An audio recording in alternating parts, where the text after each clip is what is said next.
program features live coverage of an African safari and may include animal kills and carcasses. Viewer discretion is advised. Good afternoon, everybody, and welcome to a wonderful sunset safari with us. You are looking at an African buffalo, and it is a wonderfully warm day. This is Safari Live. Ready.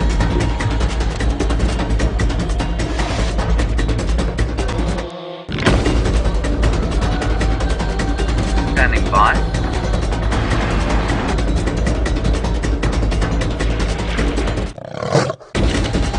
5, 4, 3, 2, 1. You are live, you are live. Hello everybody! It's so great to see you all again. My name is Tayla, and on camera this afternoon we have got Zander behind the screen. So we're looking at a buffalo. It's very hard to make out that it is actually a buffalo, but some of you that have watched the show this morning may have seen a quick glimpse or remember that some of the lions were covered in blood, but there was no kill in sight. Well, we've managed to relocate on this buffalo, and unfortunately he is severely injured. We didn't get a great look at him this morning because he was tucked away, as he is now, behind all these shrubs, but he's got definitely some lacerations on his body. I saw quite a bit of blood coming from his nasal cavity too, and as you can see here, he doesn't look very well. There's a little oxpecker that's sitting on him, and I don't know if this buffalo is going to make it through the night. I think he's probably lost quite a bit of blood, and I think he is not feeling so great. We're going to sit here for a little bit. We are going to have a little bit of a sit here and just watch him, just to see if he maybe gets up and moves around. The rest of the buffalo herd is not too far. But guess who else is out with us this afternoon? It's the girl power team. So I know Jamie wants to say hello. I'll see you all a bit later. Good afternoon and welcome to the Sunset Safari, and on this lovely Sunset Safari you find me in my more comfortable zone on the back of the vehicle rather than in the tent as I was yesterday on the Sunset Safari.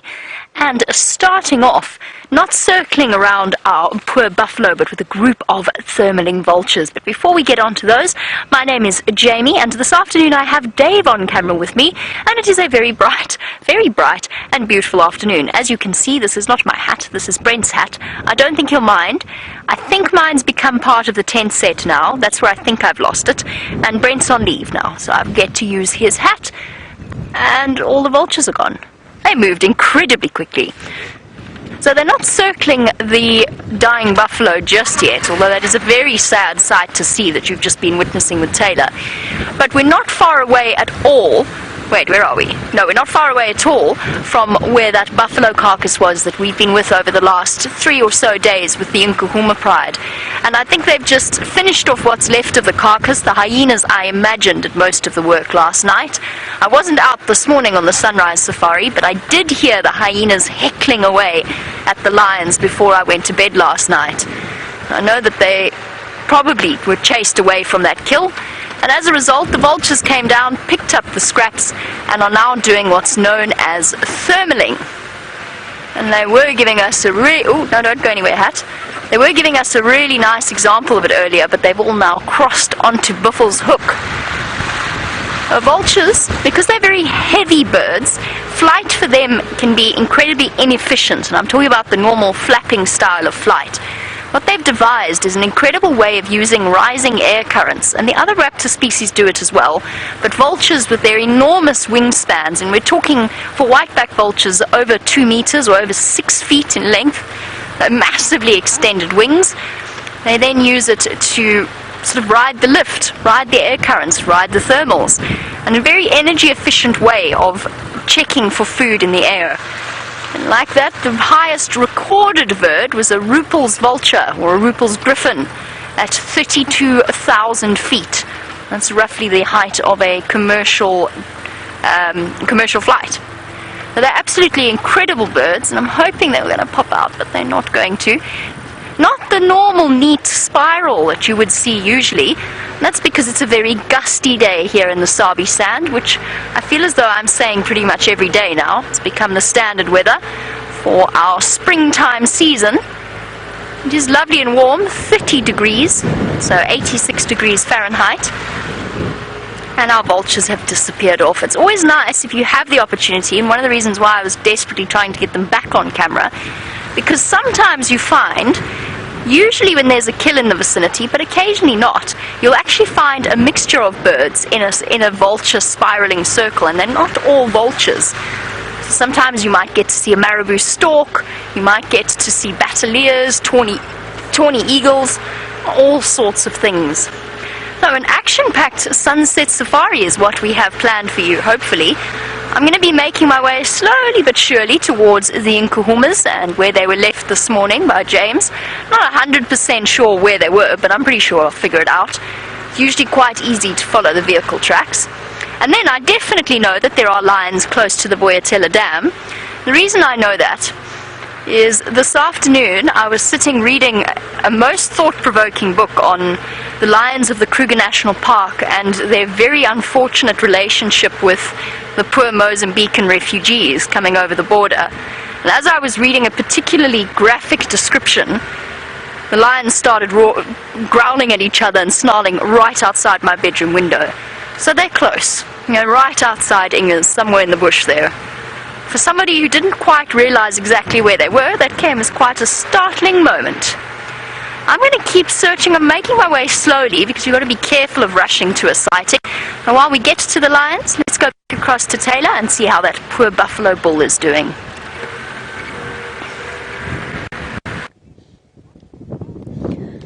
Well, Jamie, this buffalo is looking very much like a rock at the moment, except that you can see the occasional ear moving. He did sit up a few minutes ago and just sort of looked around him. I think he's feeling extremely vulnerable in his injured state, and he's quite far into the thicket, I'm afraid. But I don't know if you can see all the little oxpeckers that were perched on his side, and when he does sit up, you can actually just see one of the old wounds from this morning, and you can see the blood has solidified, and that's why those oxpeckers are hanging around on that buffalo. And as great as what oxpeckers are for cleaning the buffalo, removing the parasites, unfortunately they can be a bit of a pest too.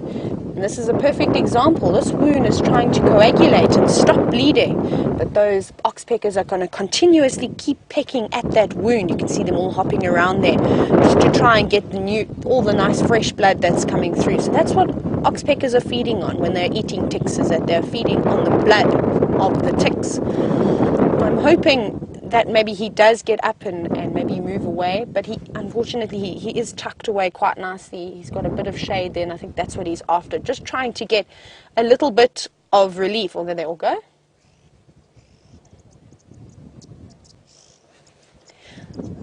Debbie, welcome to the show this afternoon.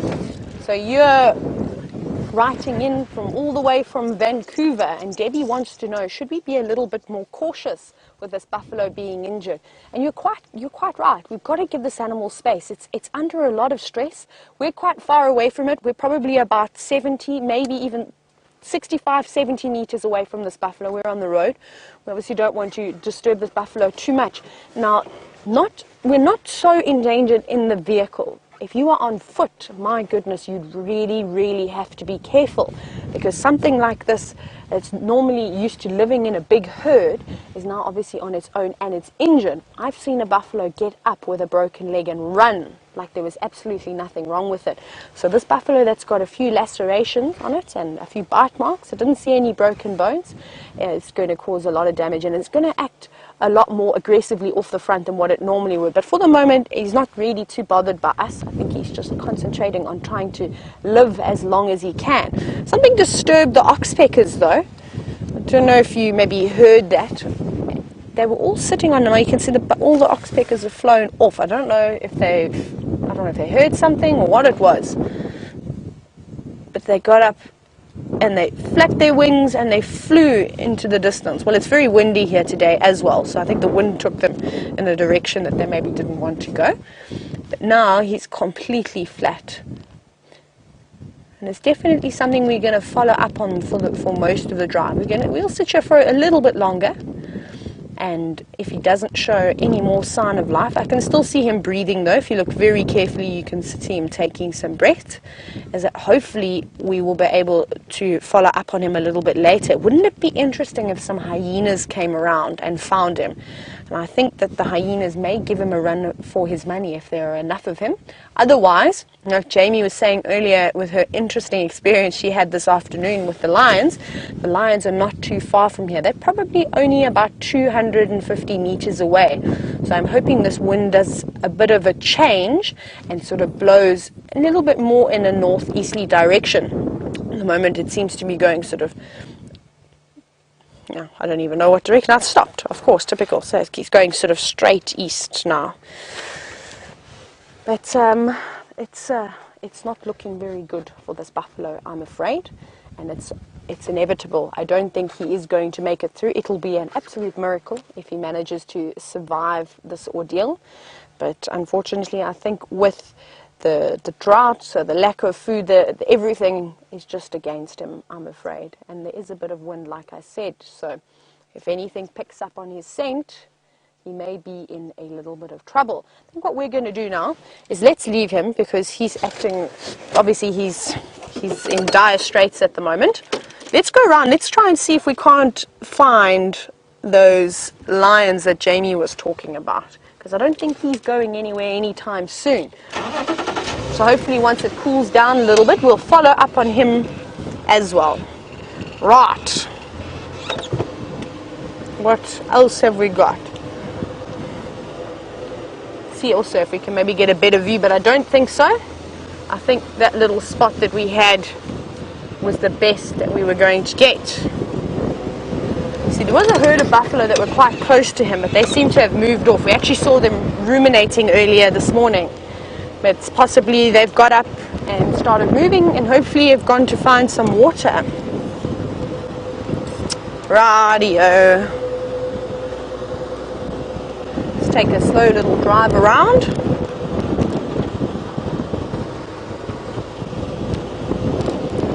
So remember everybody, if you've just tuned into the show, we are live at the moment, which is quite incredible that you can be in the middle of Africa and actually watch us on the internet.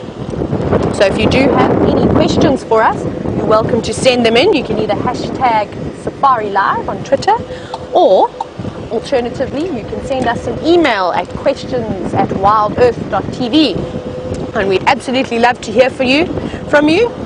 I'm just slowly starting to remember some of your names, which is quite exciting, and seeing all your posts on Twitter. Right. And I'm also slowly learning the reserve, believe it or not. Very slowly though. Not doing that too quickly.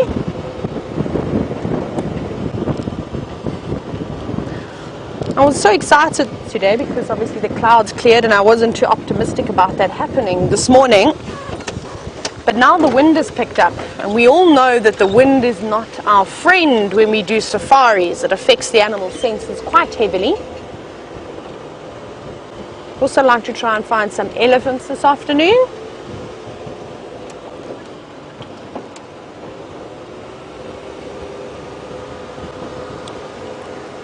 Safari Slave wants to know, well, firstly, sorry, Safari Slave said that unfortunately missed the safari this morning, and he was very curious as to why the lions would have left the buffalo. Now, I don't think it was by choice.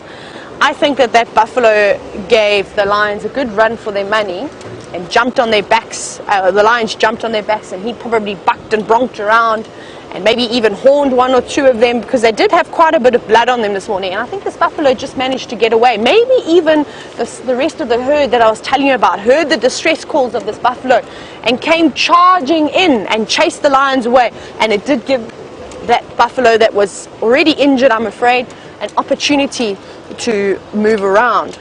So we're going to go around. I just want to do another loop. I just want to make sure that there's nothing else around here, that nothing is moving. So I think what we're going to do is we're going to carry on looking for these lions. Hopefully they're doing something for us. And let's go see how far Jamie is to finding the rest of the pride.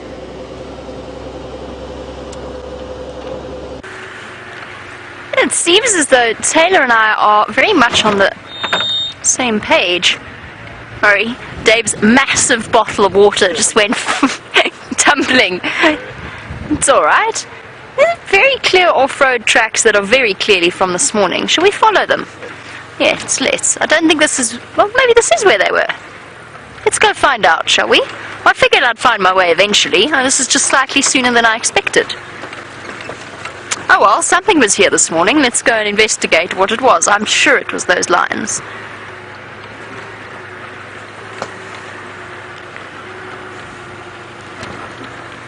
This is where, speaking of buffalo and this poor individual you've been looking at with Tayla, this is exactly where the Nkuhumas killed that buffalo on one of our live sunset drives not too long ago.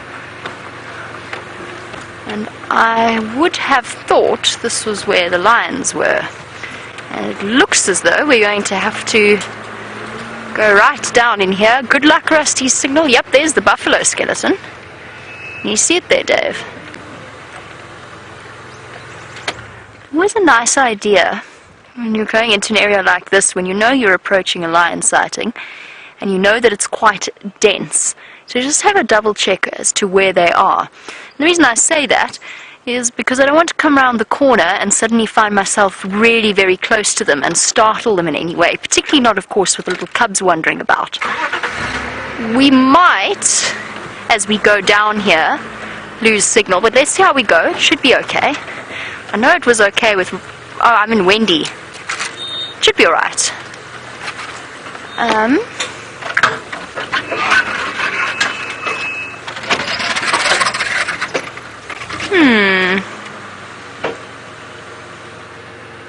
There's no vehicle tracks going down there. Where do these vehicle tracks go?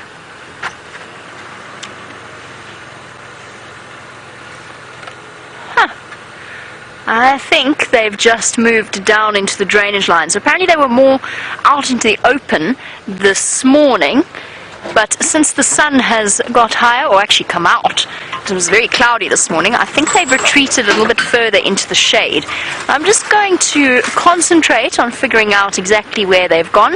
I doubt they've gone too far, and while we figure that one out, I'm going to send you back on to Tayla.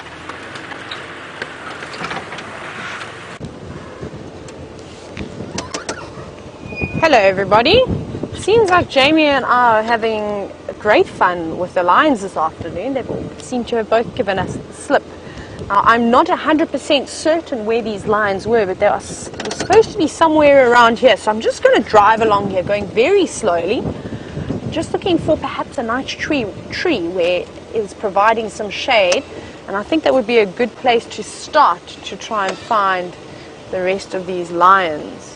Where they have gone. I'm also not so sure. I didn't see these lions earlier this morning.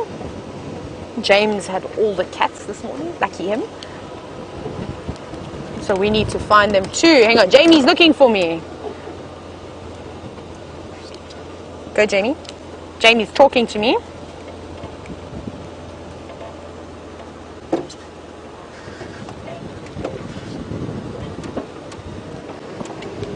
Copy, thank you.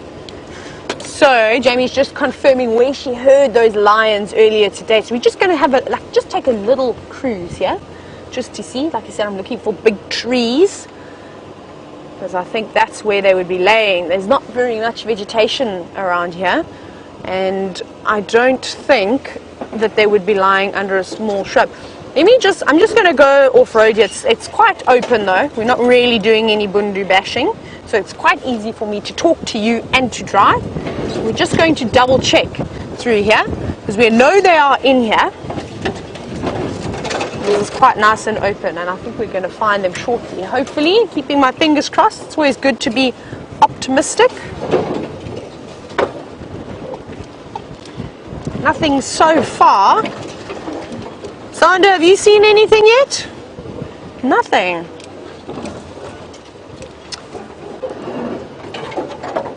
Come on, everybody, send us some questions. What are you thinking? Who's watching the show? Love to get to know you all. Oi, a little bit of a bumpy bump. Right. Nothing so far.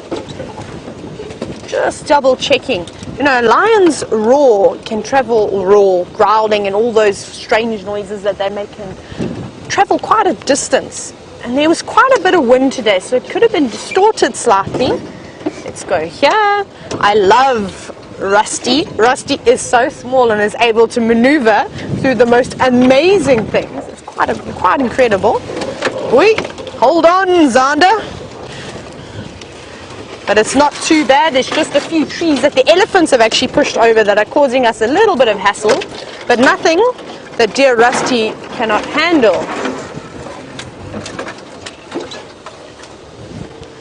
Radio lions, where are you? Here, kitty, kitty, kitty, kitty. Alright. Let's go up here. Let's just have another look. It's quite strange driving a petrol engine vehicle. Sharon wants to know if there is a fence around our living quarters. Well, yes, at Inga's, where Janie lives, which is just a little bit of a distance away, yes, there is a proper electrified fence.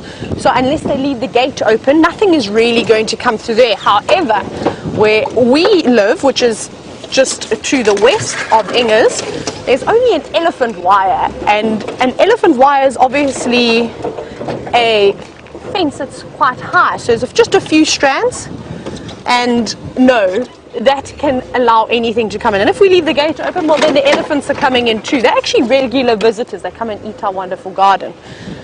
So I'm just going to go through here. Just watch your head, Zanda. I don't want to take the cameraman out. Can you imagine me having to try and drive and do the camera at the same time? That would be disastrous. Right, whee, a few leaves. Okay, let me just have a little scan through here. Haven't seen anything just yet. However, these lions are blending in so well at this time of the year. I like to keep mentioning it. See, here we are. You may even see the fence now around Inga's. So I'm just going to do just a little detour just to double check. Oh, no, Brent's not suntanning here this afternoon. That's good. That would have been an awkward surprise.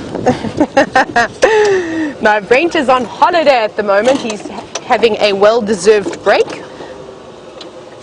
Right, through this little gap we go again. So we haven't seen anything just yet. So we've covered a little bit of the eastern section. Hello, Kathy Doodle. Kathy Doodle, who is a new viewer, welcome, wants to know why are all the trees dead? Well, it's winter. This time of the year, all the trees actually lose their leaves, so it's quite normal. And then, of course, the grasses tend to disappear too. So that is why all the trees are dead. And some of the bigger ones that have been pushed over, those are dead because of the elephants. They kindly did some landscaping for us. I'm just having a very quick scan because now I'm quite sort of northeast of Inga's. Just double checking. There's quite a lot of thicket though, so they could be anywhere. Lions, where are you? This is great. This is where I keep saying I wish that I could speak to animals. I think it would be so amazing. I wouldn't have had to have done any of this. I just would have said to a battalier that was flying over earlier, hey, Mr. Battalier, have you seen some fluffy cats? And he would have been like, oh, yes, yeah, right over here. But no, I don't know anybody that can speak to animals. So apparently James is a bird whisperer. All you viewers back at home have told me this. Lions. You know, I'm wondering also if they haven't maybe got up and moved away. I don't want to go too far west just yet. No, nothing. A Logosaurus.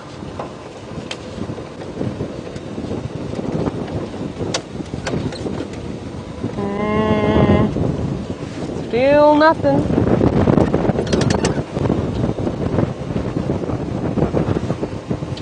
Goodness gracious. These lions are really, really, really good at hiding. I haven't also seen any tracks. I'm going to take a moment to just have a little look. I'm going to go back this way. I think I'm going to venture into some thicker vegetation. Maybe I've missed them. I didn't have my carrots last night for dinner, so I could have missed them.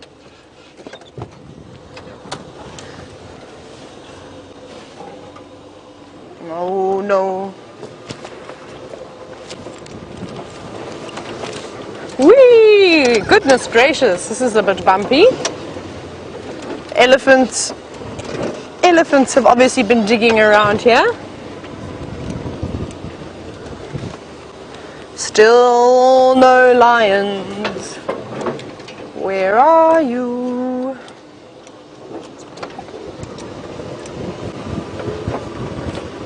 My goodness.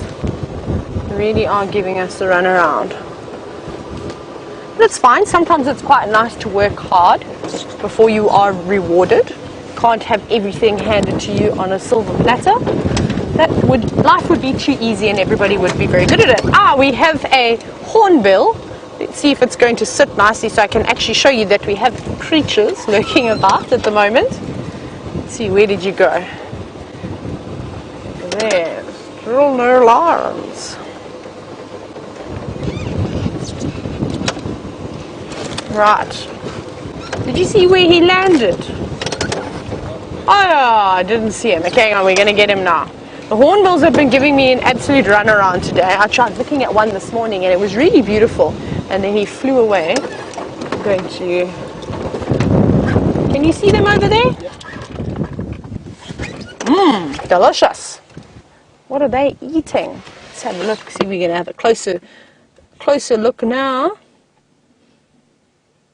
And we've got a pair of red-billed hornbills, and they are pecking at a piece of elephant dung. Can you see that? So I reckon what's happened there is that's quite an old piece of elephant dung, nowhere near as fresh as the piece I found this morning. And I think that they've turned it over, and the termites had started decomposing all of that dung.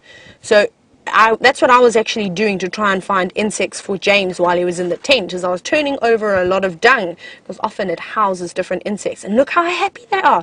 It's like they've won the jackpot. They've turned that piece of dung over, and now they are picking out all the little termites. And termites are so full of protein. They really, really are good for you. So that's, I'm sure Steph has told you quite a bit about termites. Oh, you get a high five. You won't believe it, everybody. Zonda is an unbelievable spotter. I'm going to reposition. He spotted the lions. I've got a little shrub blocking my view, and all I could see was the birds. An absolute champion. All the ladies in FC are roaring with excitement. So we're going to quickly reposition. So how awesome is that? Sometimes it is amazing just to stop and look and actually just look around you. He looked, I didn't even see that. How did you see that, Zonda? Incredible. Absolutely incredible. And we actually didn't need to do any body bashing at all. Can you believe it? I think those lions are having a good laugh. So let's see who we've got here. Thank you, Hornbills, though. The Hornbills gave us a great show in the meantime. I see you. I see you, lions. Has anybody spotted the lions yet? Okay, I'm going to just plan this carefully. Just going to get the sun nicely.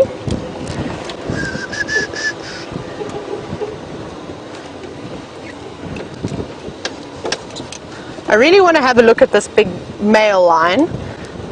So I'm going to go around, I think. Just like this, just so we can see his face. Oh, look at that. Look at that kitty cat.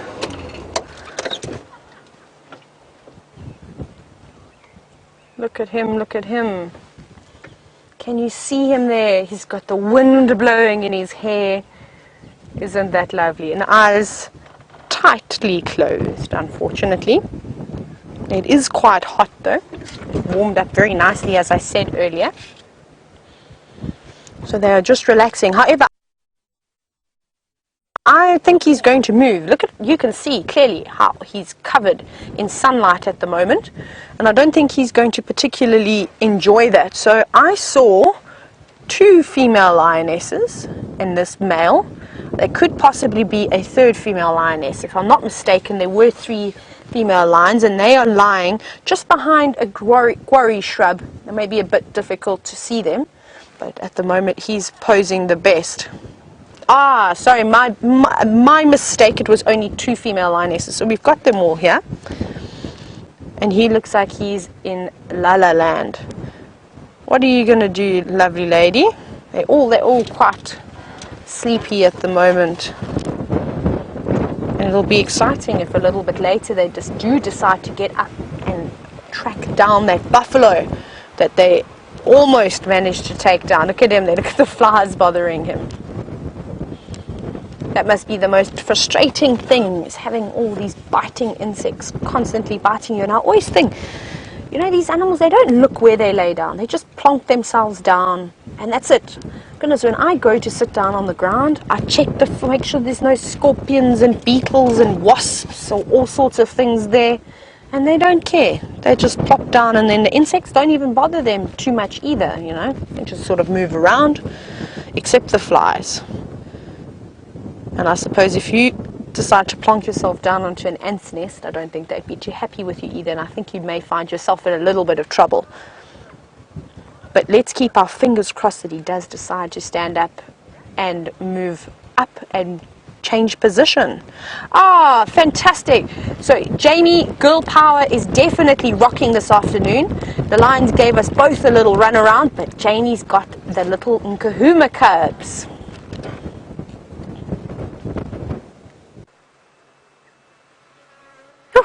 The lions are making us work this afternoon.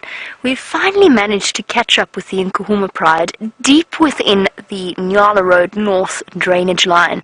So exactly what we thought before, the fact that they've moved a little bit further into this river system. So that's what we call a scene away from us.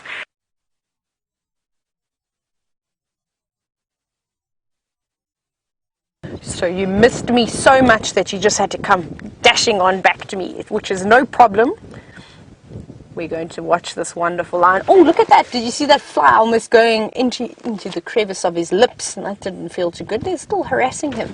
There we go. Look at that one trying to get the moisture from the eye of that male lion. So this is obviously one of the Birminghams, and I'm so excited to see one of them during the day now.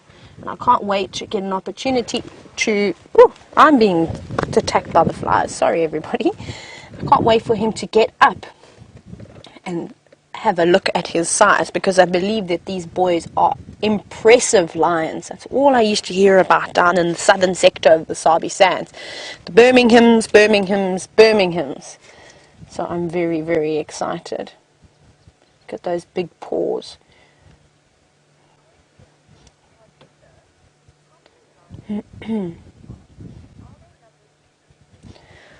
Good afternoon, Tajinda. Tajinda wants to know, how many lions do we have in the park, and are their numbers increasing or decreasing? Now, Tajinda, I'm not exactly sure as to how many lions we have in this area, but unfortunately the lion populations are decreasing. I'm going to give you a very sad statistic. So there are actually more lions in captivity in the world than there are in Africa. How sad is that? That there are in Africa, sorry, that are in the wild. I think that is a really horrendous thing.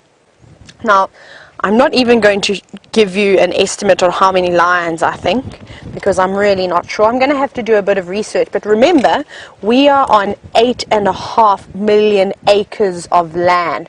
So yes, there is a fence, but all around, only one big fence on the outskirts of that massive piece of land. So lions can come in from the Kruger National Park, they can come from the Timbavati, they can come from the southern sector of the Sabi Sands and come up north, or lions up north can go down south. So it's quite difficult to keep track of the amount of lions. But there is a project called Panthera, which dedicates their sort of research to predators, and then particularly the cats, the lions and the leopards, which are the most famous animals in the Sabi Sands. So we've got many different family groups. However, like I said again, I'm not 100% certain as to how many lions are in this area. I know not so long ago, probably about 3 weeks ago, they were actually doing game counts, little annual game counts. They were out in helicopters, they were out in vehicles, trying to get an idea as to how many animals are around. So hopefully, when that census comes out, I'll be able to give you a bit more of an accurate sort of estimate as to how many animals we've got. I'm going to reposition. I'm going to go towards those female lions, because I think we've had a nice view of this male lion now, and I think his next move is to get up and actually move to the lovely shaded spot that the females have got. So let's quickly just loop around. I'm going to go back the way we came. Go, Rusty, reverse. There we go. Struggling to get him into gear.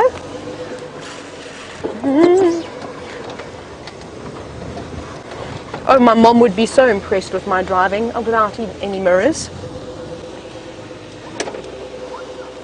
Oh, don't mind us. Right, let's turn. Hello, ladies. Oh, sweet, look at that. Isn't that lovely? I'm going to go in and have a look. Look at that one with its paw. It's quite difficult because they are sitting in the shade. But these are the two of the female lionesses. Very quickly just going to call this in on the radio, just to let them know. Actually, let me ask Jamie how many lions she has. Jamie Taylor, just to get an idea of what's actually happening here. Jamie, how many of the Nkuhumas do you have?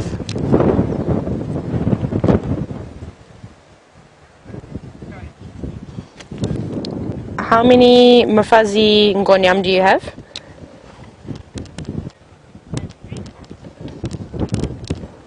Copy, thank you. So I just wanted to double check because I haven't been able to really have a chat with Jamie, and she says that she has got 3 of the Nkuhuma females, and I think she may have all the little ones as well. So we've just got obviously the other 2 who are down in the distance. But I don't think they're too far away. Probably maybe about 1 kilometer away from each other. It's very easy for them to find each other, in case some of you are maybe worried that they won't be able to locate each other at night or during the day. They raw can travel quite a distance. But I think it's quite sweet that they are lying like that, all over each other. It just shows you how wonderful the bond is between the different members of a pride.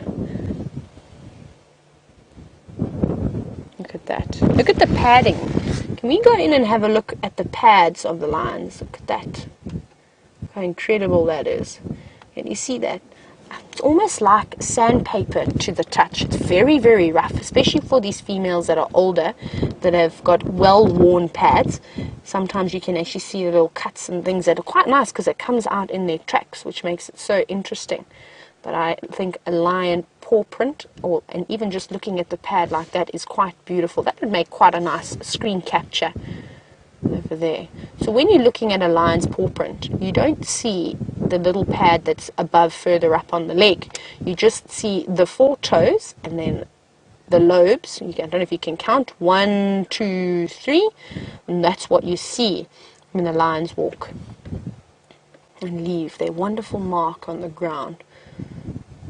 Let's hope that this wind calms down a little. Though actually, I think these lions may be slightly happy that there is a bit of wind, because I think if there wasn't any wind at all, there'd be a lot of insects covering them.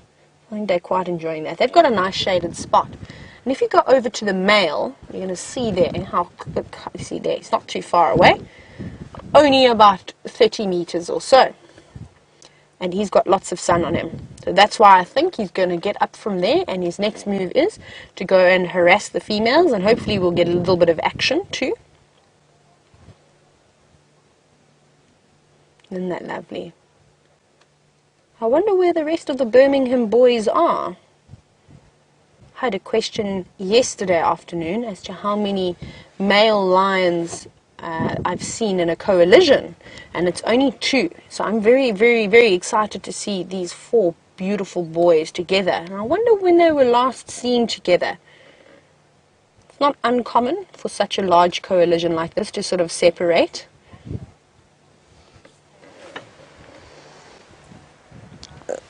Tasha would like to know if this beautiful male lion that we're looking at is mating with these 2 females at the same time. Now, Tasha, it's unlikely that both of these females have come into estrus at exactly the same time, and then I think if that was also the case, I think maybe there would have been another male lion here. Normally what happens is one male will focus his attention on one female that's in estrus, and they'll mate for about 3 or 4 days. Every single day it starts off mating every 10 minutes, and as it carries on it will go to every 20 minutes, every 30 minutes, every 40 minutes, every hour, until they eventually stop mating and move on. And then the male will carry on again. He'll move on to the next girl that comes into estrus, so there's no rest for him. He's always very, very busy. But I don't think that these 2 are in estrus, and also they've got young cubs. I'm not exactly sure just yet as to which females are the one. Information for me, please can you let me know? I'd really appreciate it. Sometimes I like to rely on the viewers. Some of you have been watching these animals for 6-7 years, which is absolutely incredible. It's longer than I've ever been in the bush doing this as a profession. So if you know which females or how many females have cubs and who's the youngest, who's the oldest, obviously amber eyes is very easy to tell the difference between the rest of the lionesses because of her beautiful eyes. But I'd really like to hear from you, so you can either hashtag Safari Live on Twitter, or you can email us at questions@wildearth.tv. So some of you regular viewers who know quite a bit about what's going on, please let me know about the lions. And I've got my notebook with me this afternoon, so I will be taking lots of notes if anybody's got anything. But I think while we watch these wonderful lions sleep, my favorite thing in the world to do, no sarcasm there, let's head over to Jamie and see how she's doing. My favourite thing in the world to do is to sit and watch lion cubs and not be able to share it with you. That, of course, is not my favourite thing to do. I'm struggling. Obviously, we did have them, and we went completely back screen where we were, so I'm going to try one more time to get around.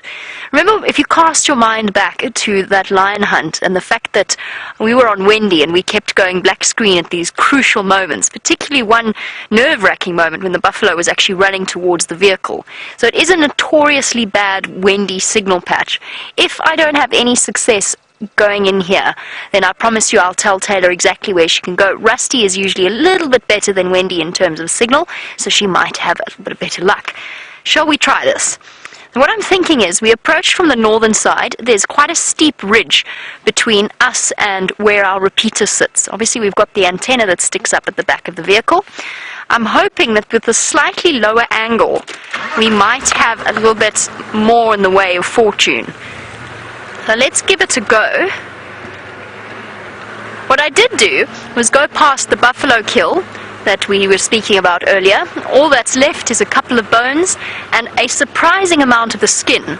In fact, almost all of the skin still remains. It's just been dragged a little bit away from where it was originally by the hyenas. But that whole carcass or the whole skeleton still seems to be there. It might be worth, not when the lions are here of course, but it might be worth scavenging some content for the tent as well. Okay, everybody hold on to your hats.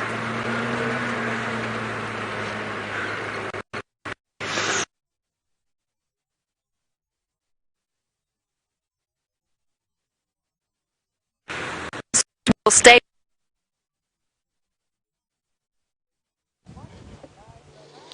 So we have still got those wonderful lions.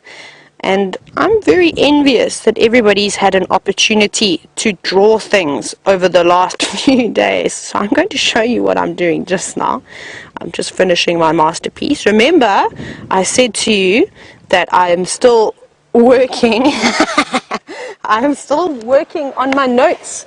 And here I have my notebook just to prove, in case any of you think there's my line. That's that male line that we were looking at just now. Don't you think it's wonderful? Got little whiskers. Oh, I still need to add some detail. It's a work in process. So I'm really waiting for some comments. Please let me know if you've got any more information that I can add to my wonderful notebook about the Nkuhumas. I've even got a page on leopards. Let me show you my page on the leopards. Look how long it is. It's getting really long now. So I've got lots and lots more, lot more pages that I need to fill in this book of mine. So I'm always wanting to learn, and obviously the most important thing about being out here is actually learning the different individual characters that we get to see every single day. And like I said, the lions and the leopards of the Sabi Sands are the most famous animals in the world. So I don't know too much about the northern Sabi Sands lions or leopards. So I'm going to need, and I'm going to rely on some of you viewers, like I said just now. I need your help. I'm asking for your help. I'm begging for your help. So please send me some information. But we've still got the cuddling lions, as you can see. Hello, cuddling lions. Not doing too much. What are you guys up to? No, still just sleeping. Oh, she took her arm off. Okay, no more cuddles for you. I can't imagine cuddling in this heat with all of that fur though. That must be on the warm side. But they're just relaxing quite nicely. And I love the fact that they are not bothered by us at all, that they can just carry on with their day, and they're probably listening to the sound of my voice going, oh my goodness, I wish she would just keep quiet. We're just trying to have an afternoon siesta, and all she's doing is rattling on a whole lot of nonsense. And you know what? It's probably not even true. They probably sit and laugh at us and say, how can they say that about this? I've never done that before. I did it once, but most of the time I do something else. It's my favorite line. Animals don't read the same books as we write about them.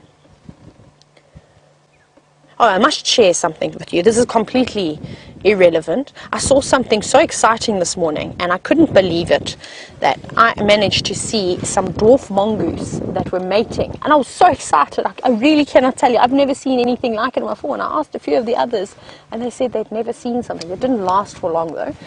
But it was quite interesting. So I saw something new today.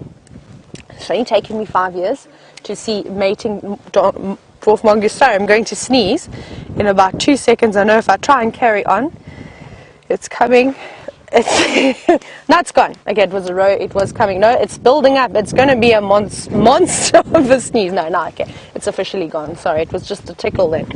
But I thought that is just so amazing. And it's just a reminder that you can do something like what I'm doing every single day, 365 days a year, and you can still see brand new things in the bush. And that's what makes my job so exciting. And to be able to share it with all of you is absolutely fantastic. Remember, if you ever get a chance to come to South Africa or go on safari, you'll just absolutely love it. If you love the show, imagine what it would feel like. I can't even describe what I'm feeling, being able to sit with wild lions every single day. How amazing is that? To see giraffe, to see buffalo, to see leopard, to see all these amazing creatures, even seeing the hornbills eating the termites. It's phenomenal. That's what it is. I've got the best job in the world. So I hope you are all green with envy. But I also hope that one day I get the privilege of meeting you all and actually maybe even taking you on a safari. How wonderful would that be? But this is lovely. We're going to carry on watching these lions sleep. And they'll sleep for quite a long time too. And it's not because they're lazy. So Haley wants to know if lions have a good memory, if they remember things, and if they'll remember that they got that buffalo and where perhaps it's where it went or where they left it. I think yes. I think to an extent they do remember. I'm sure they could not forget that they were latched onto a buffalo earlier today. However, I'm not sure if they'll remember exactly where they left it, because I think what happened is that those buffalo came through, perhaps they maybe had a drink around here, or they were just passing through this area, and the lions managed to grab one, and I think the big breeding herd of buffalo came through, and the combination of bucking and bronking from the poor buffalo bull, and then the breeding herd actually chased them off, and they managed to get away. And I think those buffalo are going to keep moving off, and I didn't see the rest of the breeding herd. So now I'm a bit concerned about that other buffalo. But I think the buffalo may have a few things in its favor, because the rest of the lions are north of where these lions are, and the buffalo is south of where these lions are. There isn't really too much water around. I think the next watering hole is possibly Red Dam, that's south of where we are at the moment. The closest watering hole is obviously Djuma Pan. So I don't know if those lions are going to go for that buffalo again.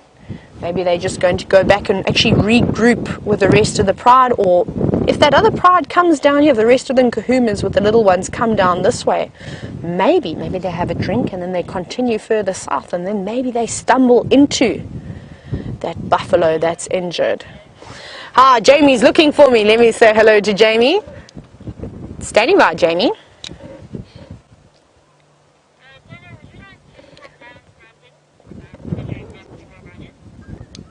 Firm, you're welcome to make your approach.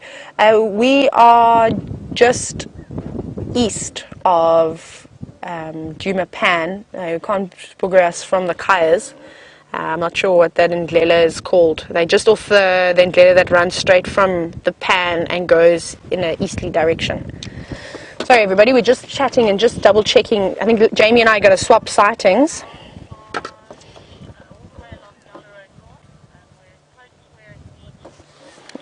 Nyala Road.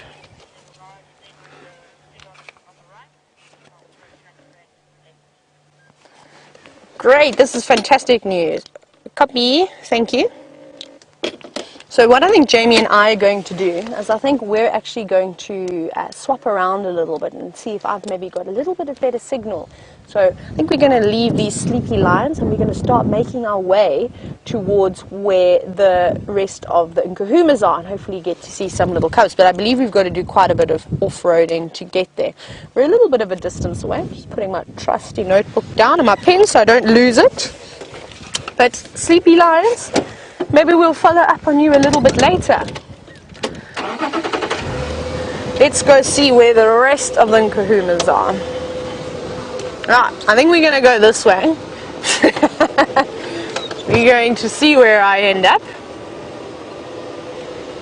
So while I try and navigate the Djuma Game Reserve, we're going to head over to Jamie, where she knows her way around the property a little bit better.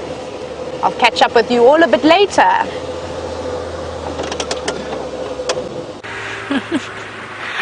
I'm relatively confident at this point that I know my way around the property. You never know though, strange things have happened. I do occasionally, every now and again, slightly lose my way on Arathusa, although at least I haven't accidentally strayed across any boundaries. So, unfortunately, it didn't work out the way I had planned. So whilst we had the lions, we didn't have any signal, and so we weren't able to show them to you. But I was really desperate to get Tayla into that sighting, just because it's such a perfect spot that they have.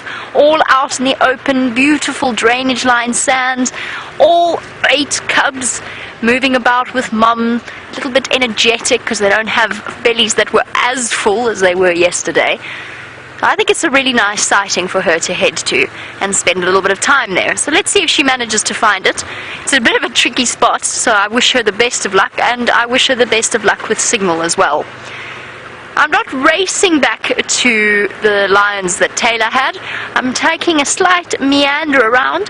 I know that the Queen of Djuma, Karula, the female leopard, was around yesterday on the sunset safari, and I thought I'd just keep an eye out for her tracks, perhaps try and figure out where she's gone, and maybe spot some elephants along the way. And since we're just driving and all of the animals have decided to go into hiding, I have an answer for a question that I got asked yesterday. And James Richard, I do hope that you're watching, because I went and looked it up after you asked me, and James yesterday, while I was in the tent, asked me how far the house martin goes in South Africa. And I wasn't able to, in my opinion, give an adequate answer. I said that they went all the way up to Johannesburg and probably further south, but I wasn't sure exactly how much further south. So I did just go home and double check, and the house martin extends, their range extends all the way down to Cape Town. They are a seasonal migrant, so we haven't started seeing them yet. It's part of the, or very similar to a swallow or a swift in terms of shape, those sort of little birds that are built for speed and agility. Just for those of you wondering what a house martin is, it's a bird. And they extend all the way sort of along the coast, Drakensberg, right down to the tip of Cape Town. So there you have it. That's how far down the common house martin goes in South Africa. And since there are no animals on Inyala Road South that I can see, I'll show you a picture of a martin. Right, now here's a, oh no, it's a different bird book. I was going to test myself and see if I could remember exactly what page it was on, but I can't do that because it's a different bird book I'm using. Between Brent and myself, we have a couple. I'll just leave it at that. Right, how does the alphabet work? Martin, common house, 362.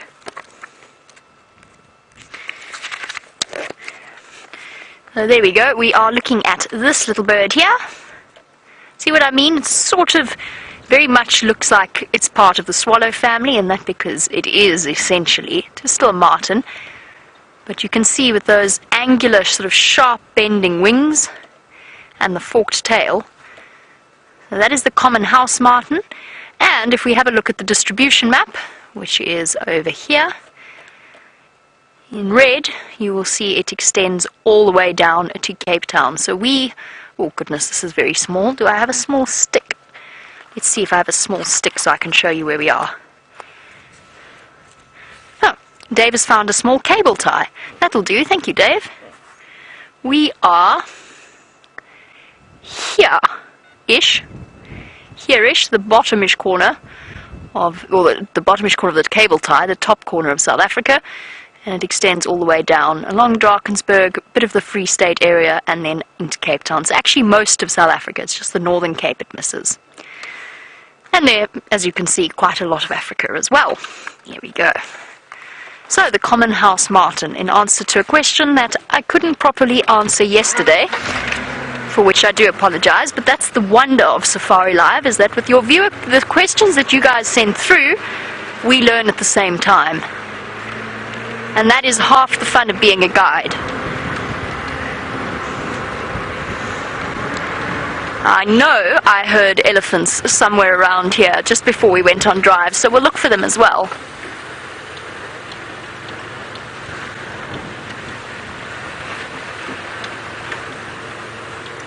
And speaking of questions I don't know the answer to, Debbie in Vancouver's just asked a very good one. What does bundu mean, and what language does it come from? We talk about bundu bashing. I mean, it's basically the bush. The bundu is the bush, but I don't know what language it is. Anybody else have any? Do you know, Dave?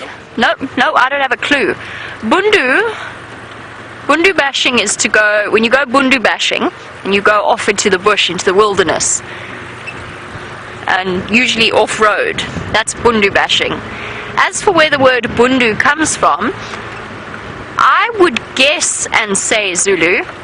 You can sometimes hear with the vowels and the combination of vowels which of the African languages a word comes from, but it's not always that easy. Because of course there is a degree of similarity between several of them, and they fall into 4 major groups. So things like Zulu and Xhosa will have a lot of similarities, and then the Shangaan languages, and then the Sotho and Tswana, they all come from, they all have sort of generally the same roots. Bundu, I might even go so far as to say it's a word that's been mangled ever so slightly or mistranslated ever so slightly. And the famous story, of course, of the sort of the colonial forces that came into South Africa and most of Africa had a tendency to get things terribly wrong. And one of the perfect examples is Punda Maria. Now, Punda Maria was named by one of the British generals. I can't remember which one it was, and he wanted to go with the word for zebra, which is Pundu Malia, but he got it wrong, and he said Pundu Maria. And some say it was because his wife was called Maria, so he wanted to call it Striped Maria rather than zebra. Unfortunately, the translation ultimately means Maria the donkey. So not terribly flattering for his poor wife, and a perfect example of occasionally how languages get mangled and mistranslated. It is, of course, one of James's concerns, something that we hear a lot of on the Game Drive channel.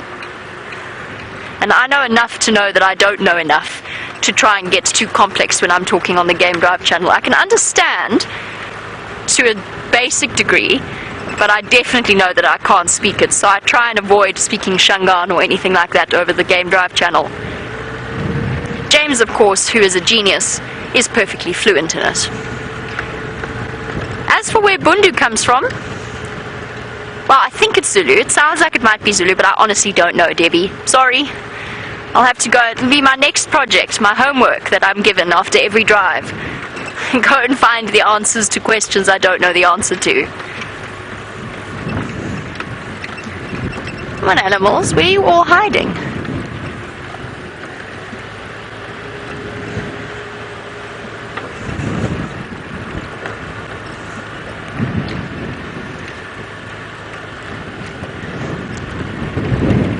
One thing I must say, and I don't know if it's the presence of the lions, or if it's the drought, or if it's the wind, but over the last few days I've noticed a drop in general game sightings.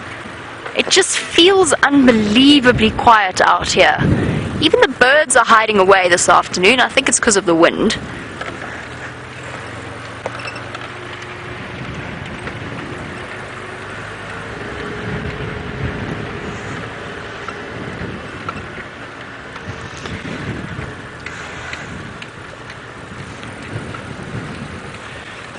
And on the subject of our birds, Tasha, you want to know on the subject of the heat and the fact that it makes the lions want to go and rest in the shade of the tree, does it make the birds want to do the same thing? At a certain point, yes. And what actually happens, believe it or not, because birds, the amount of muscle activity that they do, that flying requires, the amount of metabolic activity, they actually can overheat quite quickly. And they've got cooling mechanisms in the form of air sacs in their lungs, which also helps obviously with extra oxygen supply. And at the same time they pant to cool themselves down, and then often will go and dip into water. But believe it or not, they will actually start, certain birds, I see it with hornbills and starlings occasionally, will actually die when it gets too hot. They just aren't able to cool themselves down enough. And I'll finish your question now. Give me one moment. Sorry, Tasha. Standing by, Tayla.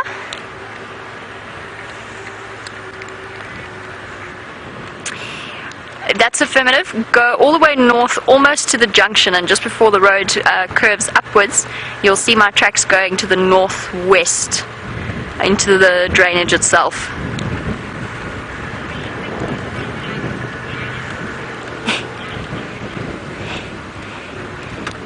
Copy. Taylor and I have just missed each other. Oh dear, I'm sorry. As soon as I spoke, I'm now in demand. Standing by yours? That's a name that will be familiar to some of our regular viewers. I'm very well, yours, and yourself? Sorry.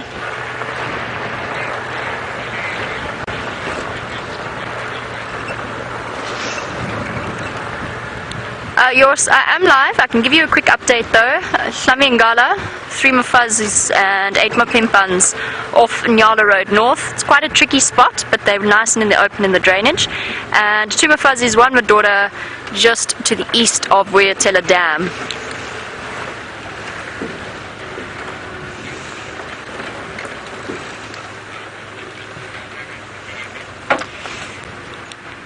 Copy that, no problem, yours. I've swapped with Tayla, who is one of our new guides. She's making her way to that lock now.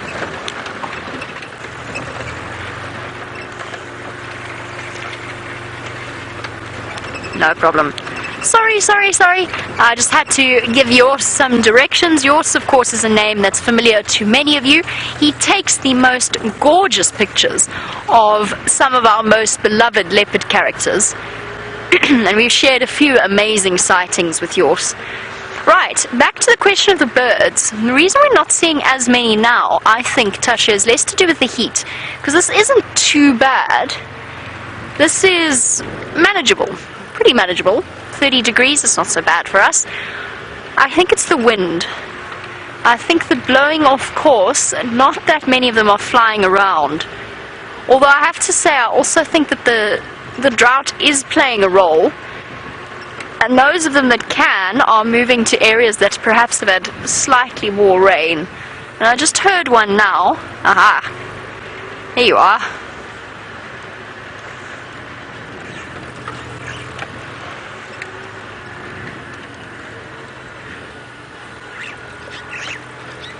Ah. Fine, I'll look at that one then. While we look at our starling, since it's the first bird I have seen on our sunset safari, apart from the vultures, of course, our lovely Burchell starling, we have an update. Final Control has been doing some research. I'm not going to claim any sudden knowledge. Bundu comes from a Shona word, so the Shona language, that means grassland. So there you go, not quite bush, but grassland. There's definitely a difference between bush and grassland. We don't see much in the way of grassland at all. We don't see much grass at all at the moment. So grassland, nice vast open plains. A little bit of it on Cheetah Plains, but otherwise we're more in bushveld proper. That was a beautiful Burchell starling, by the way.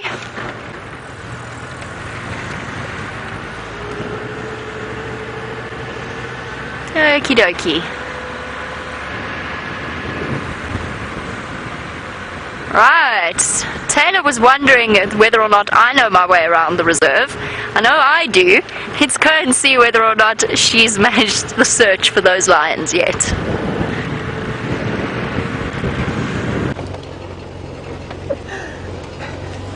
Oh, I do enjoy the banter that we have amongst the different guides at Safari Live. It's always fun. No, Jamie, I'm going to be honest, I still don't know my way around. I'm still learning. I'm relying on some maps. But however, I am on the correct road now. Now, what we're doing is we are looking for Jamie's off-road track that will guide us in towards the lions. So she's told me I need to carry on going a little bit further north of where we are. So I'm just taking it easy though, because I think I'm getting quite close to an intersection, and I know I need to keep looking out for her tracks. It's only one set of tire tracks too, so it wouldn't really have made much impact on the ground. So that's what we're doing. And I know that the lions are apparently down in a drainage, so we're taking it easy. Basically, that's what we're doing. Just check here, no tracks. But I have no doubt that Jamie is going to relocate on the other lines when the volume of the game drive comes down. Right, another drainage.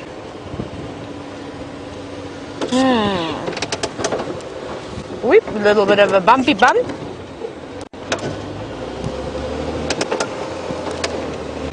Right.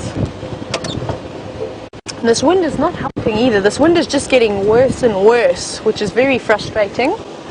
Because I think I see Jamie. I've got Jamie's tracks. Right. Now, we need to go through here. This is look where we're going.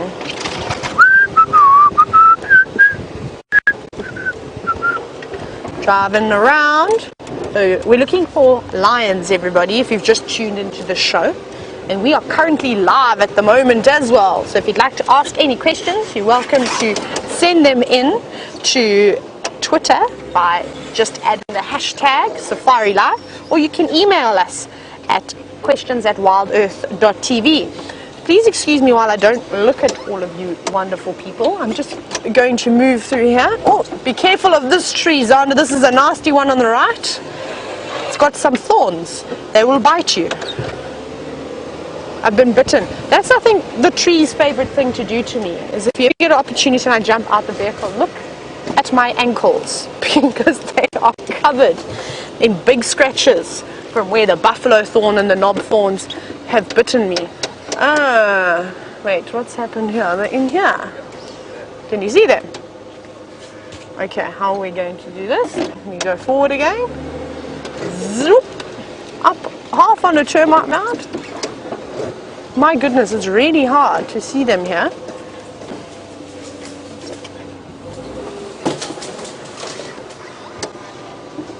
I don't know. Let's have a little see. I don't know. Can you see anything with the camera?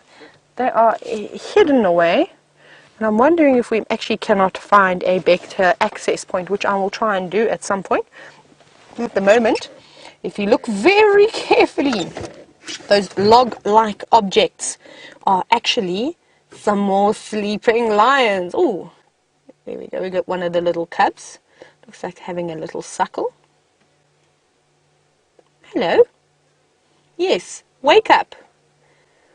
What we're going to do now, everybody, is I'm going to try and find a better way for us to view these wonderful little lions and their overload of cuteness. We're going to shoot back on to Jamie and see how the rest of the Nkuhumas and the Birmingham male is doing.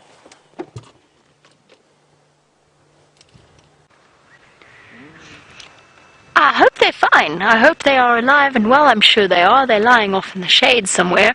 But much like my Karula hippo mix-up, we're not with lions at the moment. My Karula hippo mix-up happened yesterday on the Sunset Safari. It was hilarious for those of you who missed it.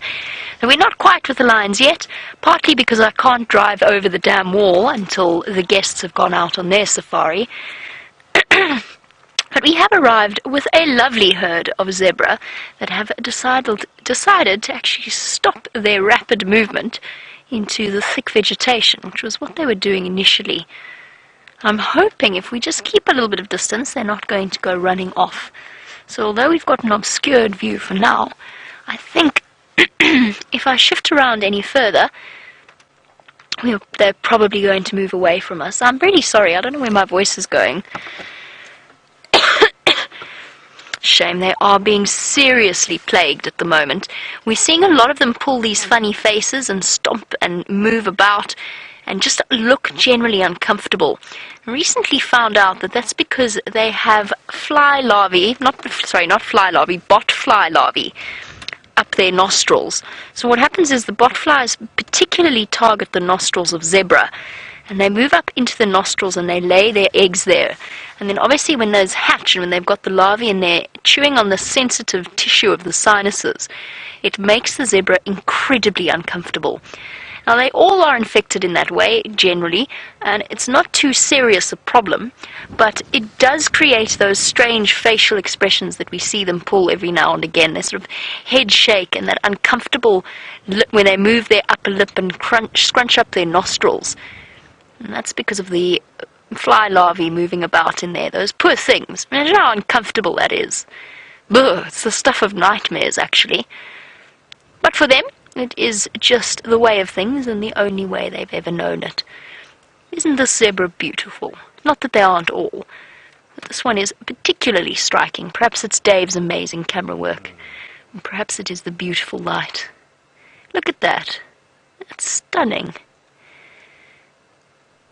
They're definitely one of the most photogenic animals in the bush. Leopards, zebra, lion cubs.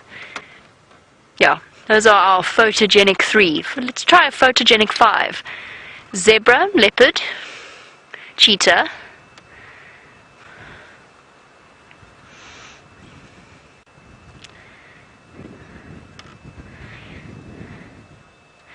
and Darlene in New Hampshire, it's lovely to have you on board with us, as it always is. You want to see whether we're seeing... Oh, there's that head shake again, and head bob. You want to know whether we're seeing any changes in the animals as a result of the drought. Snorting, trying to get rid of that uncomfortable feeling in their nostrils. And the example you gave was the drooping manes on zebra, which is of course the first indication that a zebra is not in good health. For newer viewers, zebra always look round and healthy and very robust, and that's because their digestive processes produce huge amounts of gas, and as a result it basically expands them like a filled up balloon, which occasionally expels air at a very rapid pace when they trot away. And the only sign that you will ever see of an unhealthy zebra is when the mane starts to drape, the mane starts to droop. Now apparently Brent saw one droopy-maned zebra. I haven't seen any yet. They actually seem to be faring relatively well for now. The Nyala look terribly skinny, and I'm sure you... Hello, boy. Oh, well spotted, Davy. You are full of nonsense. I can just see it. Stay where you are. Okay, I'm going to try driving around just to get out of his way. Beautiful big boy. There we go. So we're just blocking his path ever so slightly. Well spotted, Davy. I mean, you know, not that it's not a massive elephant. Jamie wants to go on his way to drink.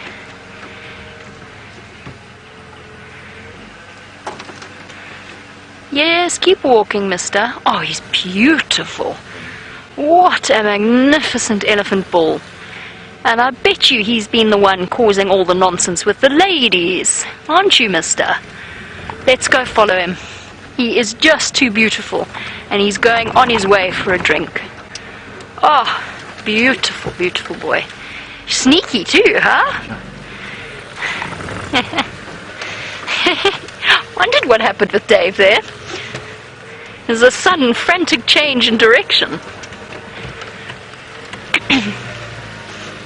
I was so busy listening to the zebra, not even hear him coming up behind us. Okie dokie, he's going to make his way towards the dam, which is relatively unfortunate in that I'm not really meant to drive over the dam wall until the guests have gone out on their safari. What time is it? Is it nearly time for safari? Will they be on the vehicles? Hopefully.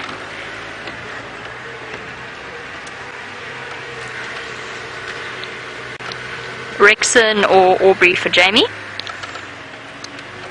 Oh, he's beautiful. I want to stay with him. Sorry, Impalala. Off you go.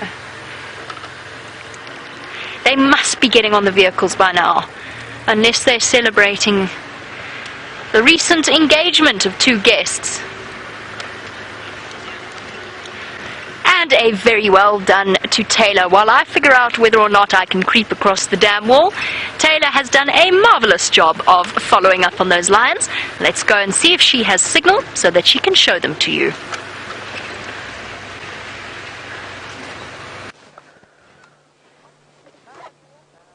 Look at this female lion. So this is one of the Nkuhumas, and you can see how she's staring up into the sky. She's actually looking at some vultures quite high up. Excuse me. That sneeze has been building up for about 20 minutes. It seemed to have got the attention of the lions as well. I'm so sorry, lions. But they look like they're waking up, which is perfect. Oh my goodness, I got another sneeze coming on. I apologize, everybody. My goodness. So embarrassing. Whew. Okay, I feel much better now. Look at that, look at that line. Good one. You can all stop saying bless you now, because it may carry on for a little bit longer. My goodness. I have the worst time with sneezing. Often people enjoy sneezing. I don't. But enough about me. Look at these wonderful lions. I'm so glad that they've decided to put their heads up. So thank you, vultures, for flying overhead and getting the lions to stare up into the distance. We've got two females that are sitting up. You can see the one just there on the left. And the little ones, slow, they were sort of up, putting their heads up, not happy when I was sneezing. Some of them are suckling. Here's the one, the grumpy one at the back. There's one approaching Mom. Come over, come and say hello. And I just love their eyes. Their eyes are just so beautiful.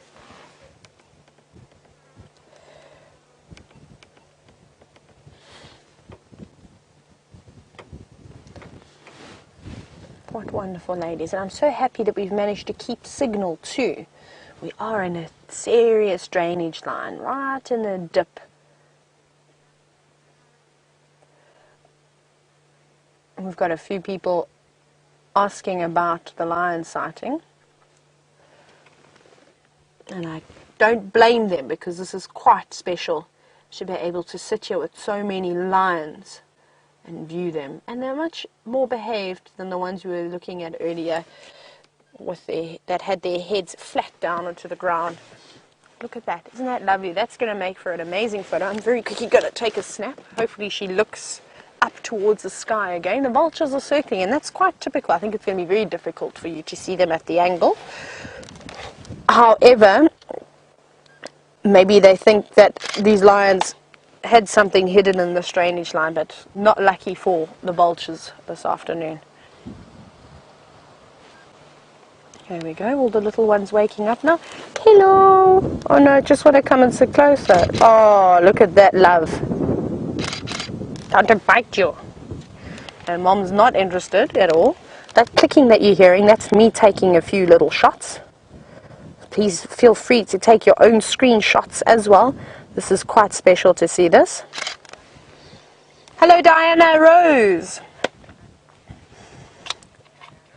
Diana wants to know at what temperature will the animals become more active. Typically the cooler temperatures, when it's quite hot like it is now, though this breeze that I've been talking about is quite cool, which is quite nice. The temperature probably dropped now that we're in this drainage line a few degrees Celsius, which is great. So I think a great temperature for the cats. Let's talk about the cats here. Around 20 degrees Celsius, they would be so happy with that. It is not too hot, but it's also not too cold. Anything sort of hotter than 25 degrees Celsius, the animals are really going to rest. Even things like zebra, buffalo, rhinos, elephant, they'll all try and find a little bit of shade, or if there's enough water around. Obviously things like the buffalo, the rhinos and the elephants and the hippos are obviously going to want to stay in some water and keep cool. So the cooler the better, but if you have a cool day you don't really want a lot of wind. But I've also noticed, this is something quite interesting, so I've noticed in the Sabi Sands that the leopards tend to prefer the warmer weather. I find that they seem to be a little bit more active when it's hotter. When a freezing cold spell comes on, or look at that yawn, they tend to disappear and maybe hide away. But that's just my opinion from what I've noticed. Oh, I've just got a wonderful whiff of lion flatulent, which is not that nice. Unfortunately, I'm breathing it straight in. Look at those two at the back right there. They're cuddling each other and wrestling each other. So remember, this female is looking up at a few vultures that are catching thermals. They are so high in the sky, I don't think I could even show them to you. Maybe the one on the right, on the left, sorry, I don't think you can see any of them. I think there's too much of a glare, and they are so high that I don't think you're going to get a good view of them at all. But it's quite nice that these lions have decided to wake up for us and give us a little bit of a show.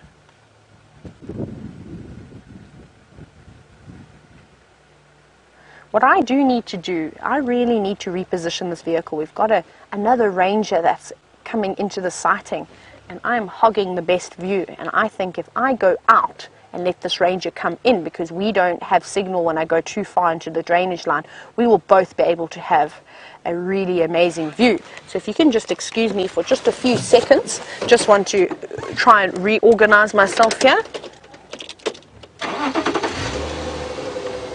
Let's head back to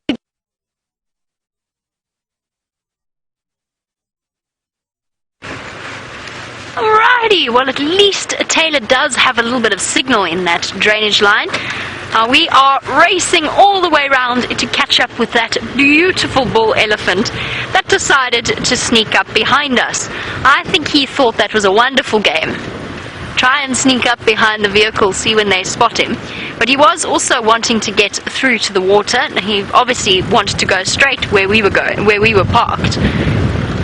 Now, never mind the fact that there were plenty of other paths around him. He's a big bull, and he is most definitely the undisputed king of the bush. I was not going to argue with him. However, I do want to catch up with him around Djuma Dam. I'm sure he's having a drink right now. And I'm hoping he's not going to go too far. Oh my word! Very gusty weather. Sure. On days like today, I know Tayla was talking about the injured buffalo. On days like today, it's important to be careful with animals like elephants. They sometimes are a bit more uneasy than they are on a normal day, on a non-breezy day. Especially if it's quite a hot day, they haven't had a chance to really cool down, they've been struggling for food, walking long distances for water. It has a tendency to put them in a little bit of an unpleasant mood. Now that gentleman wasn't, although he did give us that slight ear out, head up posture, that amazing body position that elephants adopt where they look down their nose at you and make it clear in no uncertain terms that they would much prefer it if you weren't in their way. Just fair enough, I suppose. If I was 6 tons, I might do the same thing. We should catch up with him relatively shortly. It also gives me a chance to figure out where these lions are, because I actually don't really have a clue. Which will teach me to banter at Tayla.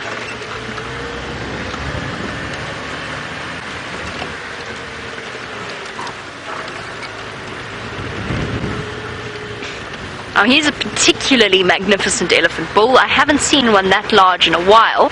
Hein, welcome to the Sunset Safari. Let's stop for this lovely kudu. He's going to go in front. Oh, no, he's not going to go in front of us. Oh, boy. Hein, can I put your question on hold for one moment? I'm just going to try and get another view of these kudu. And then I'm hoping as we come round the corner, we'll have a good opportunity to actually answer Hein's question about dominant males in elephant herds.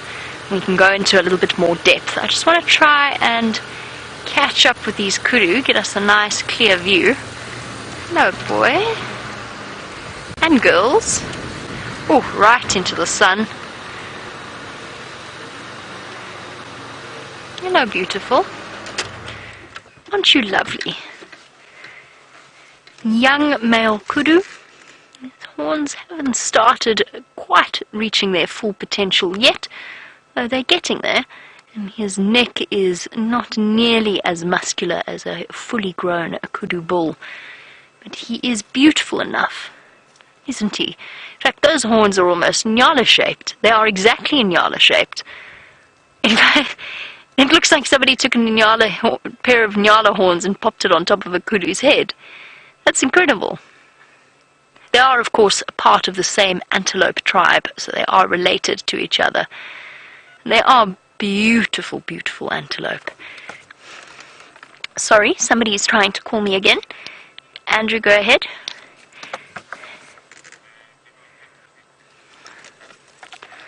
Andrew, I haven't got there yet. I've had to go round. There's still mlungus at Vultures, so I couldn't drive across the dam wall.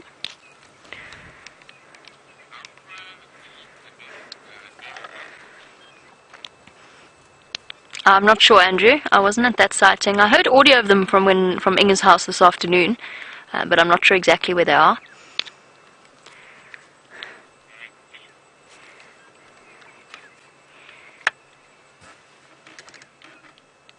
They're such graceful creatures, with their cohort of oxpeckers accompanying them, and several flies as well, as you may have noticed. And that graceful high step that they have. Our kudu tracks register. In other words, the back foot falls exactly where the front foot was. And that is just exactly the same as a lion walking along the road, and it means that they can walk nice and quietly.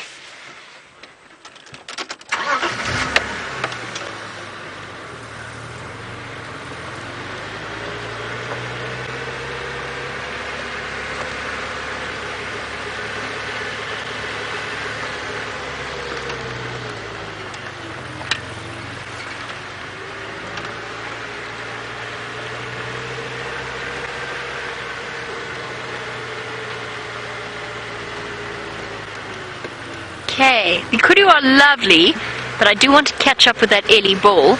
So we'll get an idea of where the lions are, and we'll go bypass the Kudu for now. Bye-bye. And if possible, we might even catch up with them a little bit later.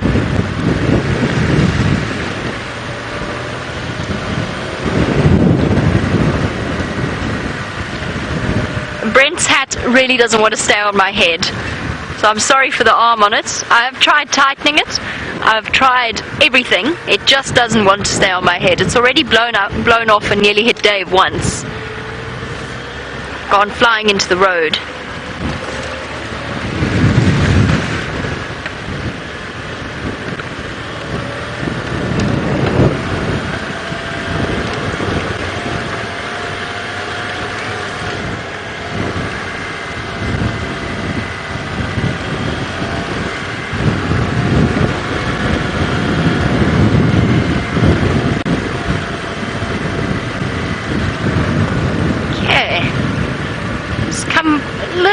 More slowly past the Wahlberg's nest, just in case our elephant has beaten us to it, since we know already that he likes to follow people.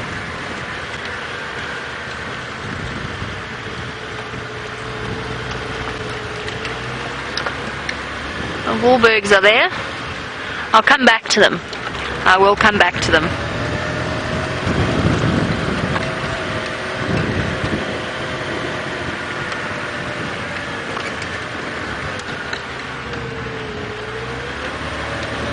No, stay, hat. Of course, it's become much more disastrous when my hat goes flying off my head since we started putting the microphones in our hats.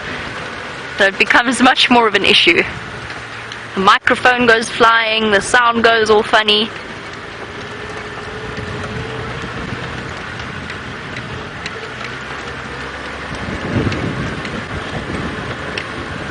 Ah, there he is. He's having a dust bath. Marvellous. And he's moved a little way away from the dam. Oh, lion. Lions. Awesome. They're fast asleep for now, and I think our gentleman elephant is going to disappear. Andrew, they're right out in the open on Twin Dams Road itself.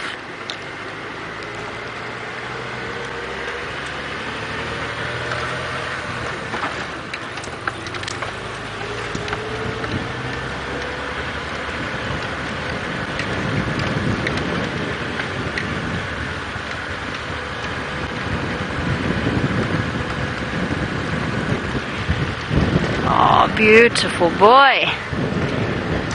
So, Hein, as we make our way to one very big, very dominant looking elephant bull, you wanted to know whether or not it's typical to have a dominant male in an elephant herd, and the answer is no. Oh, he's beautiful. Look at that silhouette, that is stunning. So, Hein, the answer is no. Elephants live in a breeding herd, and the breeding herd is matriarchal, so it's female-led. However, the males are dominant over the females. They just don't live with them. So a male elephant, when he reaches sexual maturity, will start to move out into the open. And speaking of which, we're going to go a little bit closer to our gentleman, since he is so beautiful and he seems most relaxed. I was just giving him a little bit of space to see what he wanted to do. Hello, boy. So once they reach sexual maturity, an elephant bull will leave the safety of the herd Very often when they're young, they form bachelor groups, but from that moment they essentially lead solitary existences.